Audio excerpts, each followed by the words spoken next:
Bonjour tout le monde. Je m'appelle Katiana Cordoba. Je suis nutritionniste, diététiste et puis je travaille à l'hôpital de Gatineau à la clinique Gare. Donc aujourd'hui, je vais vous présenter comment contrôler le diabète gestationnel par la nutrition. J'espère vraiment avoir un impact très positif sur votre santé, pas juste maintenant, mais aussi pendant toute votre vie pour prévenir d'autres maladies comme le diabète à l'avenir. Donc, et pourquoi est-ce qu'on a le diabète? Pourquoi est-ce qu'on a le diabète? Bon, les mots-clés ici, il y a un lien avec les glucides.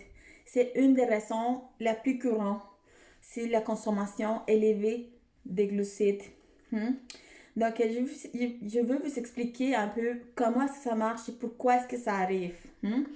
Donc, premièrement, avant de continuer, je veux que vous imaginez votre corps un peu comme une grande ville. Une grande ville.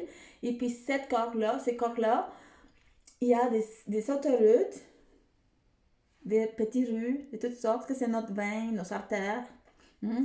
Aussi, notre corps, il y a des habitants. Hein? On a des cellules humaines, on va dire que ce sont nos habitants, et on a aussi des cellules bactériennes qui sont aussi nos habitants, ils sont très importants. Ils vont influencer directement notre santé. Ils sont affectés, toutes nos cellules humaines et nos cellules bactériennes sont affectées directement par l'alimentation. Ok, on est vraiment une ville extrêmement bien faite. Mais on a des petits erreurs, on dirait ainsi, des petites choses qui ne marchent pas des fois bien lorsque on prend des décisions qui vont causer des dommages à notre santé. Donc, par exemple, lorsque avant de continuer, je veux que vous sachiez qu'il y a un gros tube ici, les tracts gastro-intestinales. Et les tracts gastro-intestinales, je les considère comme la grosse autoroute. Je vais parler beaucoup de cette grosse autoroute. Cette grosse autoroute pour rentrer dans notre corps. Ces grosses autoroutes, ça va être très important dans tout ce que je vais vous parler.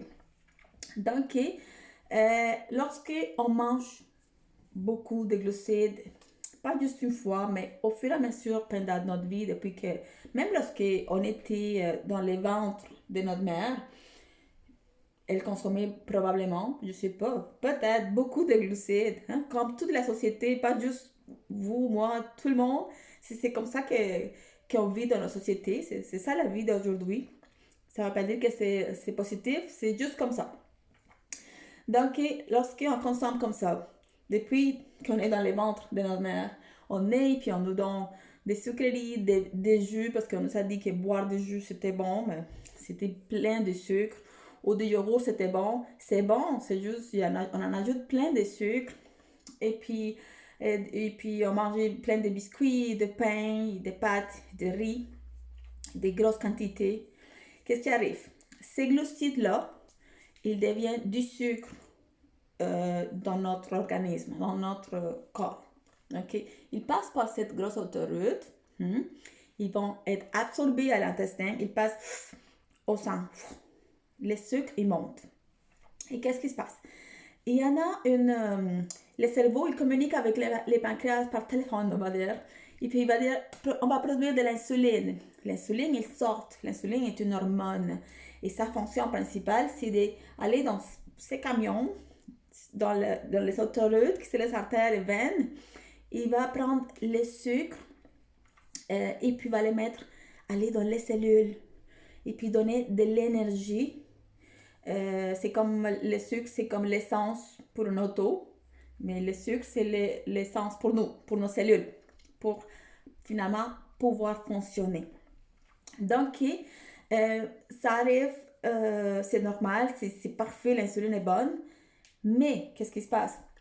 Étant donné qu'on en mange souvent et beaucoup pendant plusieurs années de notre vie, beaucoup d'années de notre vie, le corps commence à produire un peu trop d'insuline, beaucoup d'insuline pour pouvoir gérer les glycémies.